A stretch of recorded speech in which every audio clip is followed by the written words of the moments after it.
Okay, you've probably heard it a million times. Active recall is the holy grail of studying. It's what separates the A students from everyone else. But what if I told you that most people are doing it completely wrong, and that this one mistake could be the very thing holding you back from getting the grades you really want?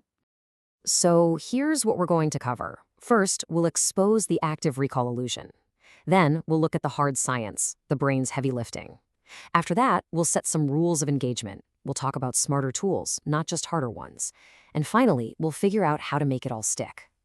All right, let's start by getting really honest about our own study habits. Because there is a huge, huge difference between actually studying and just, skimming. And understanding that difference is absolutely everything. So I want you to really think about this for a second. Is the best study method failing you? You might be putting in the hours, you might be using flashcards, doing everything you think you're supposed to do. But are the results there? If not, you've probably fallen into what's called the illusion of competence. Just look at the difference here. On the left, you've got passive learning, rereading your notes, highlighting stuff, watching a video. It all feels pretty comfortable, right? Kind of easy. You can do it while your mind is a million miles away. But then look at the right side, active recall, practice tests, actually using flashcards, forcing your brain to pull out an answer. That feels hard. And here's the big secret. That difficult feeling, that's the whole point. Now that hard feeling isn't just you struggling. It's literally the feeling of your brain building stronger pathways. Think of it like a workout for your mind. And the scientific proof for this is, well, it's pretty overwhelming. Check out this study. They had two groups try to remember names at a party. The passive group, the ones who just reread the names, could only recall about 29%.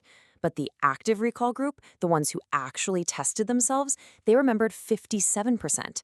We're talking literally double the information. That's not a small difference. That's the difference between an F and a B on an exam. And this isn't some one-off thing. A massive review looking at over 100 different studies reached a super clear conclusion. The best strategies, by far, were testing yourself and spacing out your studying. And the absolute worst, the least effective things you can do, yep, highlighting and rereading.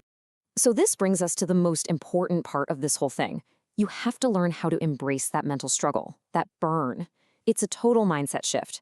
From now on, your rule should be, if my studying feels easy, I'm probably doing it wrong. I'm just fooling myself into thinking I know the material. Just for a second, try to do that in your head. 13 times 27. Don't grab a calculator. Feel that? That little moment of strain where you had to push everything outside of your mind and really, really focus, that is what effective active recall is supposed to feel like. But this is where the trap is. So many of us use active tools, like flashcards, but we use them passively. We look at the question, we blank for a second, and we just flip it over to see the answer. We're not really trying to retrieve the information, we're just turning our flashcards into a fancy way of rereading. So, how do we fix this? Simple. You have to make a true attempt. Before you flip that card, you have to actually formulate an answer in your head. Pause. Let your brain struggle for a second. And the science on this is wild. Even if you guess and get it totally wrong, you'll remember the correct answer way better than if you just gave up and looked. Okay, so once we've got that mindset that embracing the struggle is key, we can get into the tactics. Because this isn't just about trying hard, it's about having a smart system that makes all that effort actually pay off. First things first, you can't recall information that you never learned in the first place. So you have to start by getting a basic handle on the material. But step 2 is the secret weapon, sleep. A good night's sleep doesn't just help you remember things. Your brain literally reorganizes the information. There was this amazing study where sleeping on a problem doubled the chances that people would find a creative solution the next day. So when it's time to test yourself, what are the best tools? Well, practice questions are the undisputed champ. They have the most evidence behind them. Flashcards are a really close second. But here's the pro-level strategy. After you do practice questions, make new flashcards only for the things you got wrong. This is like a precision strike on your own personal knowledge gaps. And that gives you a perfect study plan. Don't start with the tiny details. First, focus on the big ideas, the main concepts. Get that foundation solid. Then, hammer away at your incorrects, the stuff you keep messing up. And only then, once all that is locked in, should you start memorizing the nitty-gritty facts that take you from a 92 to a 98. Okay, so we know how to use effort to build knowledge in our brains. But how do we keep it there? How do we stop it from just vanishing a week later? This is the final piece of the puzzle, making sure what you learn actually sticks around. Let this number sink in for a minute.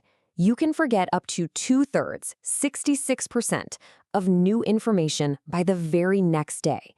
This is a real thing called the forgetting curve, and it's just a brutal fact of how our brains work.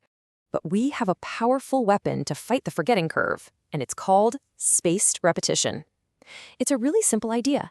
You just review what you learned at longer and longer intervals.